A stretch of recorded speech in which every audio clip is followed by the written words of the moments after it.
Hey, what's up? Good morning mga ka-partners. I'm back. Pwede na ba? Okay, so content po natin ngayon mga ka-partners habang ako nagmamaniho is yung bagong update ni Facebook ni Meta. Para po ito sa mga nagpapa-monetize or yung mga vloggers na dito kay Meta ha. Just to be aware po, ito po ay nakakatulong sa atin para lalo na po kung ikaw ay naka-content monetizations na, meaning naka-unlock ka na dyan na tools. Ingatan nyo po unang-una yung mga account ninyo. Ha? Dahil lahat na kay Facebook na nagpapamonetize ay gustong-gusto makuha yung tools ni content monetization. Di lahat po na-invite dyan. Kaya ingatan po natin ng mabuti mga ka-partners. Gaya po ng account natin, iniingatan po natin ito. Sad to say, may isa tayo dito na violation yung yung tawag na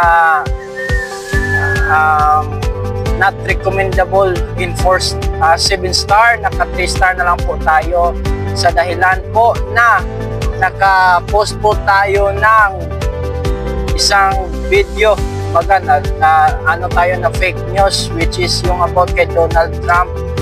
So, ingatan po nyo mag-post ng mga fake news mga partners ha. Ingatan po ninyo yan, experience na po namin yan. At pangalawa, wag po mag-post ng naka-landscape. Bawal na po yan ni Meta. Hindi kayo kikita dyan. Hindi yan makikredit sa kanyang pagpapamonetize. Wag mag-post ng naka-landscape. Dapat naka-portrait po mga partners ha. Ayan, simple na po yan na tip. Pangatlong tip mga partners is wag mag-post ng naka-text lang.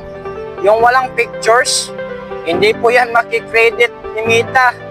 Pwede yan na madadaming views, pero walang income po yan. Kaya sayang naman, di ba?